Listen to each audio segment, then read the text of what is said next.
नमस्कार साथियों, आप सभी का स्वागत है। बड़ी इंटरेस्टिंग चीज लेकर आई हूं आपके बीच में, सुनेंगे तो बहुत मजा आएगा। आज कांग्रेस ने प्रेस वार्ता करके सुझाव दिया। लाला आमदेव, समझ रहे होंगे मैं किसके लिए बात कर रही हूँ, समझदार है। लाला आमदेव को देश का वित्त मंत्री बना देना चाहिए। और ये भी सुझाव दिया कि जय शाह, जानते हैं जय शाह, हाँ, इन्हें जो है वित्त राज्य मंत्री बना देना चाहिए। क्यों दिया कांग्रेस ने ये सुझाव, सुनेंगे तो अच्छा लगेगा। खास तौर से अगर आपके पास रुचि सोया के शेयर हैं तो रिश्तेदार आपके अब आपको पूछने लगेंगे जो आपको पूछते नहीं थे। अब आइए, कहानी बड़ी इंटरेस्टिंग है, ध्यान से सुनिएगा। रुचि सोया कंपनी ने कर्जा लिया 12,140 करोड़ का। क्या हुआ उसके बाद? रुचि सोया कर्ज में डूब गई, कंपनी डूब गई।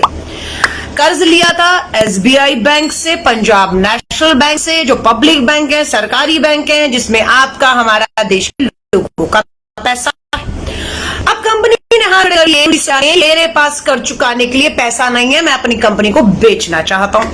अब आया एसबीआई के पास में। एसबीआई ने कहा जी मुझसे तो आपने 1,816 करोड़ लिए थे। एसबीआई ने कहा रुचि सोया को मेरे 1,816 करोड़ वापस कीजिए। रुचि सोया ने कहा जी मेरे पास तो है नहीं, सेटलमेंट कर लीजिए। सेटलमेंट हुआ कि ठीक है, एसबीआई 1,000 करोड़ रुपया छोड़ देता। दया आ गई रुचि सोया पर, छोड़ दिया। एसबीआई ने 1,000 करोड़ छोड़ दिया। बाकी सेटलमेंट हुआ कि ठीक है, अब ऐसा करिए 800 करोड़ तो दे दीजिए। तो रुचि सोया ने एसबीआई को 1,816 करोड़ में से 1,000 करोड़ माफ करके 816 करोड़ देकर बैठ गया। अब उसके बाद रुचि सोया ने अपनी कंपनी की बोली लगाई, सुनिएगा ध्यान से। बोली जब लगाई तो खरीदारों में कौन आया? 3 ही लोग बचे इस देश में, पूंजीपति अदानी, अंबानी और लाला आमदेव की पतंजलि। बोली में पतंजलि ने रुचि सोया कंपनी को, जो 12,000 करोड़ के कर्ज में डूबी हुई थी बैंकों का पैसा लेकर, उसे 4,350 करोड़ में खरीद लिया। पतंजलि ने कितने में खरीदा रुचि सोया को? 4,350 करोड़ को। अब लाला आमदेव के पास कहां से पैसा आएगा? कंपनी तो खरीदनी है, 4,350 करोड़ में खरीदनी है, पैसा नहीं है। ये गए फिर एसबीआई के पास। अब पतंजलि जाती है उसी एसबीआई के पास जिसके पास रुचि सोया ने पैसे लिए थे और वापस नहीं कर पाया। एसबीआई ने कह दिया लाला आमदेव, जिस कंपनी को आप खरीद रहे हैं उसके शेयर 10 रुपए 17 रुपए में, कंपनी कर्जे में डूब गई है। उस कंपनी को खरीदने के लिए एसबीआई आपको कर्ज नहीं दे सकता है, क्योंकि वो कंपनी डूब गई, पैसा डूब गया, आपसे भी उबर नहीं पाएगी। एसबीआई ने मना कर दिया। लेकिन एसबीआई की मजाल क्यों, उसे पता नहीं था लाला आमदेव के संबंध पीएमओ तक है। सरकार बनाने में, काले धन के ऊपर पूरा आडंबर करने में लाला आमदेव का कितना हाथ है। एसबीआई को फोन आ गया कि लाला आमदेव को पैसा तो देना होगा। एसबीआई ने पहले मना किया, फिर हाँ कर दिया, और एसबीआई ने लाला आमदेव को 1,200 करोड़ का कर्ज दे दिया इसी रुचि सोया कंपनी को खरीदने के लिए। तो कंपनी खरीद लिया कितने में? 4,350 करोड़ में। 4,350 करोड़ किसको मिले? रुचि सोया को मिले। अब रुचि सोया को चाहिए था ना कि एसबीआई जाए और अपना 1,000 करोड़ वसूल ले, लेकिन एसबीआई ने कहा वो तो पुराना मामला हो गया, सेटल हो गया, खत्म हो गया, अब हम रुचि सोया को परेशान नहीं करेंगे, हम 1,000 करोड़ एसबीआई ने कहा भूल गए। तो रुचि सोया 4,350 करोड़ लाला आमदेव से लेकर आराम से फरार हो गया। अब लाला रामदेव पर आ जाइए। अब और इंटरेस्टिंग बात है, लाला रामदेव ने जब सोया को खरीदा तब उसके शेयर की कीमत थी, सुनिएगा, 10 रुपए से 17 रुपए के बीच में झूल रही थी रुचि सोया के एक शेयर की कीमत। लाला आमदेव के खरीदते ही कंपनी का शेयर 17 रुपए से 27 रुपए नहीं, 37 रुपए भी नहीं, 47 रुपए भी नहीं, 147 रुपए भी नहीं, सीधा 17 रुपए से 1,535 रुपए 5 महीनों में रुचि सोया का शेयर पहुंच गया 17 रुपए से 1535 रुपए पे। इसीलिए कांग्रेस ने कहा कि देश की डूबती अर्थव्यवस्था को बचाना है तो देश की वित्त मंत्री निर्मला सीतारमण को हटाइए और लाला आमदेव को देश का वित्त मंत्री बता दीजिए। किस तरीके से एक घाटे की कंपनी जो 12,000 करोड़ के कर्ज में थी उसे 4,000 करोड़ में एसबीआई से ही लोन लेकर खरीद लिया और 5 महीने में 17 रुपए का एक शेयर रुचि सोया का पतंजलि कंपनी ने खरीदते ही 1535 में पहुंच गया। और जो कंपनी 2019 में रुचि सोया 4,350 करोड़ में बिकी थी उसकी कीमत आज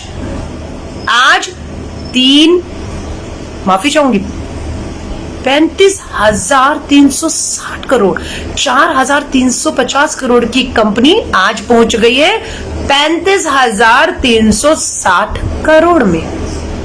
है ना बहुत बड़ी बात। अब लोग इसमें भ्रष्टाचार कह रहे हैं। ठीक है, सरकार ने लाला रामदेव की मदद की। एसबीआई जो कर्ज नहीं दे रही थी उसे कर्ज देने को कहा। किसने कहा, कब कहा, कैसे कहा, वो तो अब जो जांच तो होगी नहीं, टाइम बर्बादी है। और पॉलिसी में देखिए, पहले था कि रुचि सोया का जो पामोलिव ऑयल था उसका जो है हम लोग बाहर विदेशों से आयात करते थे। भारत पामोलिव ऑयल विदेशों से खरीदता था। लाला आमदेव को कौन खरीदेगा जब बाहर से इतना तेल आ रहा है? तो पॉलिसी में बदलाव किया गया और ये कहा गया कि अब पामोलिव ऑयल पे पूरी तरह से आयात पर रोक लगा दी जाती है। जब बाहर से विदेश से तेल देश में नहीं आएगा तो फिर तो एक ही खिलाड़ी बचा, पतंजलि के लाला आमदेव। अब सबको उन्हीं का खरीदना है, कोई और तो है ही नहीं बचा इन्हीं मैदान के अंदर। और जब उनके खरीदे तो 17 रुपए का शेयर 1,535 रुपए पर पहुंच गया। इसीलिए अब इसमें आपको कुछ भ्रष्टाचार दिख रहा है, मालूम नहीं। 4,000 करोड़ की कंपनी आज 35,000 करोड़ की होगी मात्र 5 महीनों में। इसका 17 रुपए का शेयर जो है वो 1,535 रुपए का हो गया। पॉलिसी में बदलाव हुआ। पूरा देश का युवा बेरोजगारी में, भूखमरी में, गरीबी रेखा बढ़ रही है हमारे बच्चे 10 लाख कुपोषण के शिकार हो गए हैं। महंगाई चरम तोड़ है, कमर तोड़ महंगाई है। पेट्रोल डीजल 100 पार हो चुका है, आप समझ रहे हैं। लेकिन कमाइयां अदानी, अंबानी, पतंजलि कि कहते हैं ना, हमारी कहते हैं किसी को चांदी हो रही है, इनके तो सोना भी कहें तो मैं कहती हूँ ये हीरो में खेल रहे हैं। देश डूब रहा है, देश की अर्थव्यवस्था डूब रही है, कंपनियां डूब रही हैं, एलआईसी डूब रहा है, नीलामी हो रही है भारत सरकार के पीएसयूज की।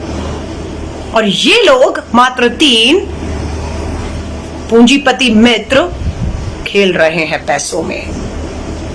तो कांग्रेस ने इसलिए सुझाव दिया कि निर्मला सीतारमण जी को देश के प्रधानमंत्री नरेंद्र मोदी जी, न खाऊंगा न खाने दूंगा, पर आपके पूंजी मित्र खा ही नहीं रहे, कच्चा चबा के निगल रहे हैं, इस देश की अर्थव्यवस्था को चूना लगा रहे हैं आपके होते हुए। यही लाला आमदेव और केंद्र की सरकार ने कहा था स्विस बैंक में काला धन है। आपको ये भी मालूम है 13 सालों का रिकॉर्ड तोड़ दिया स्विस बैंक में जमा भारतीय पैसों ने। इसी साल में 13 सालों का रिकॉर्ड तोड़ते हुए स्विस बैंक में 20,000 करोड़ रुपया जमा हुआ है। मात्र 1 साल में 13 सालों के रिकॉर्ड तोड़ दिए हैं। आपको हमें जानने का हक है या नहीं कि ये 13 सालों का रिकॉर्ड तोड़ के जो स्विस बैंक में पैसा जमा हुआ उसमें कितना अदानी, कितना अंबानी, कितना लाला आमदेव का है।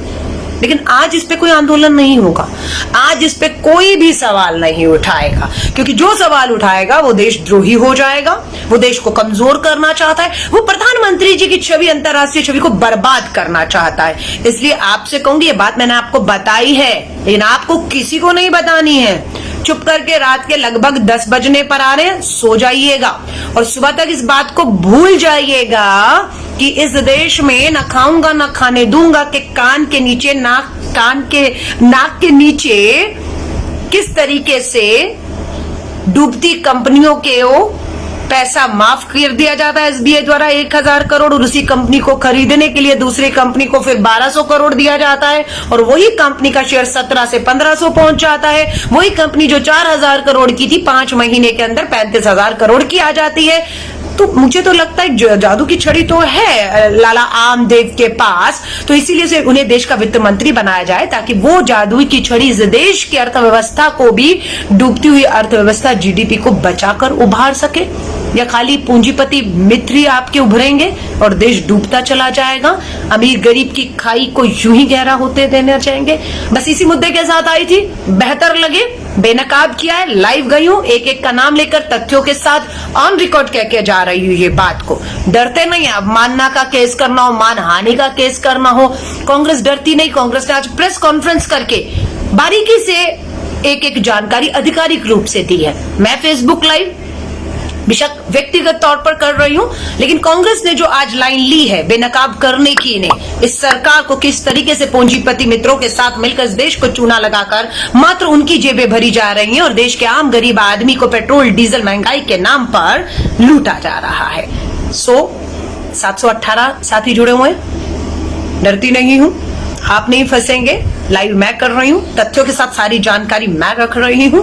मानहानि का केस करना हो तो कीजिए, चुनौती देती हूं, लेकिन बेनकाब तो हम करते रहे। इस खबर को अभी लाइक करें, शेयर करें, अभी चैनल को सब्सक्राइब करें और घंटी जरूर दबाएं।